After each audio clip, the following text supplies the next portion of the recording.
In this episode of As Fast as Possible, we are going to go through Google Slides. This will be an introduction to Google Slides. We're going to talk about font, how to make it bold, italic, underlined, change its color. We're going to talk about making text boxes, making shapes, creating lists, changing the background color, inserting images, setting an image as a background color, creating transitions and animations, and making a citation and inserting a link. Let's get going. My presentation that I'm going to create is going to be on cats. I can change this to say cats, and then subtitle, are they really great? Awesome.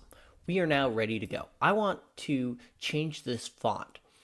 I want this font to be bold. I can double click it, or I can left click, drag select, and come up and click bold. That looks better, but are they really great? I want to make that sound a little bit more of a question. I'm going to drag select and go up to italics. That will make it lean over a little bit. We're coming along now. But black font is so 2017, so let's change it. I'm going to drag select the font that I want to change and go up to this A with this dark line under it, and I can choose any color I want. I'm going to choose a blue here. Cats, are they really great? Nice.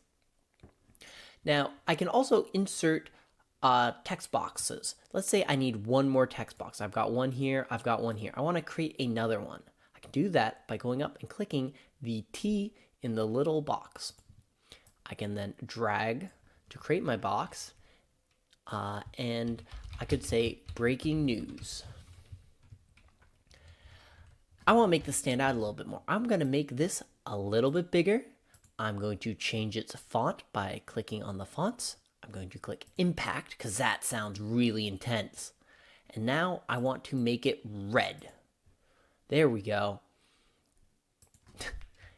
Breaking news, not broken news. I want this at a fun angle to really get my viewers' attention. I can click this circle above my text box and it will it'll cause it to rotate. Nice. Now that is starting to really look nice. I want my background color to be different though. White isn't doing it for me. I can right click on the background and click change background. I'm going to choose a nice pastel. Pastels are a good choice. They may not be that interesting when you're choosing them, but they really help us be able to read our text. I'm going to insert a new slide. I can do that by going up to the plus.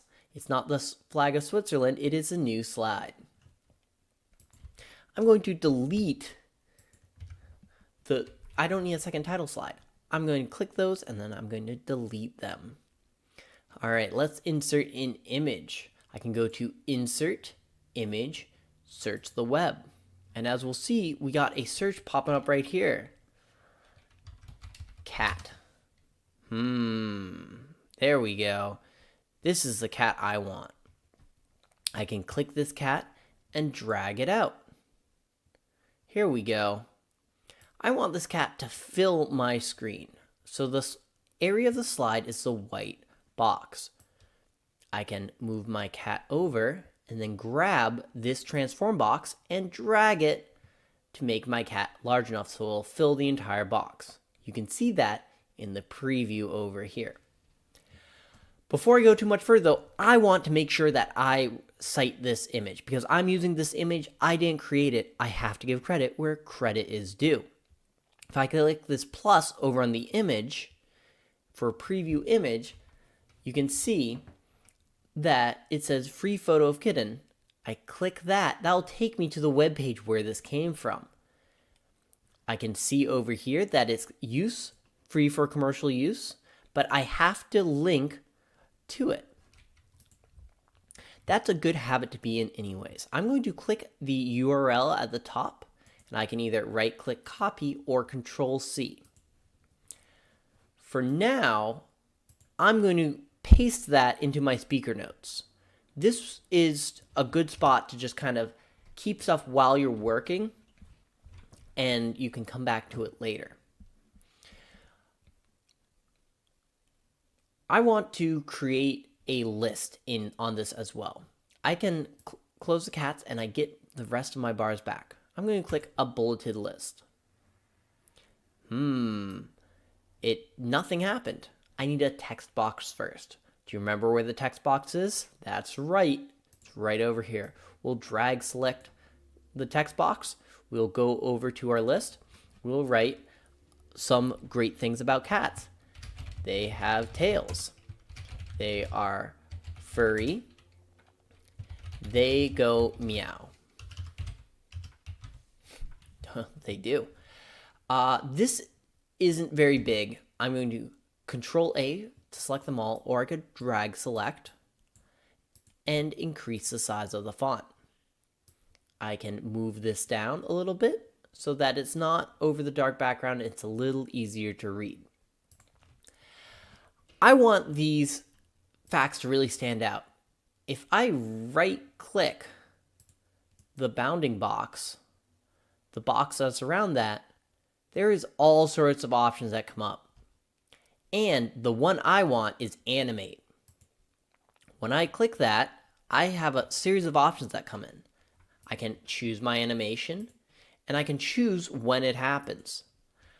On click means the slide will appear without that animation happening, and once you click again, rather than going on to the next slide, it plays your animation. I generally like after previous. That means that as the slide starts, the animation starts. I'm going to go for a fly in from left. Let's see what that looks like. I click play, slide starts. There it is. Perfect. That is my transition. On my last slide, I'm going to make some citations. Because again, this image is not mine. I'm going to take that URL that I put in the comments. I'm going to copy, which could be Control C, or you can right click. And then I will make a text box, works used. And then another text box for all the works I've used. It's a good habit to be in to label where you got what slide they're used in. So for this case, I have slide 2 for this. If I had something on slide 3 or 4, I would write slide 3, put those links, slide 4. This is functional. I'm happy with this, but how do I know that this was a cat? I can click change, and then the text, I can replace that with cat photo. And as you can see, that link has now changed. So I can see, oh yeah, on slide 2, the cat photo, if I click it, it will take me to that web page. That is a great way to informally cite your work. There's one more thing I want to share with us, and that is inserting shapes. This is super cool. If we click the circle square, we have all sorts of fun shapes we can put in here. Look at that. I'm going to try a call out, and I'm going to make this cat have a little thought bubble. Let's try rotating it a little bit. That's better. And then I'm going to take a text box and say, I know I'm awesome. If you ever hung out with a cat, you know that they are awesome. They're definitely thinking it. That is a very attracting looking slide. I can finish this up by a quick presentation to see if I'm happy with how it goes. I'll go to my first slide. I will click present. And here we are. Breaking news, cats. Are they really great? I can hit the right arrow key or left click on my mouse anywhere and move to the next slide. I know I'm awesome. Ooh, we've got some fun facts. And then my works used. Here we are. That was Introduction to Google Slides as fast as possible.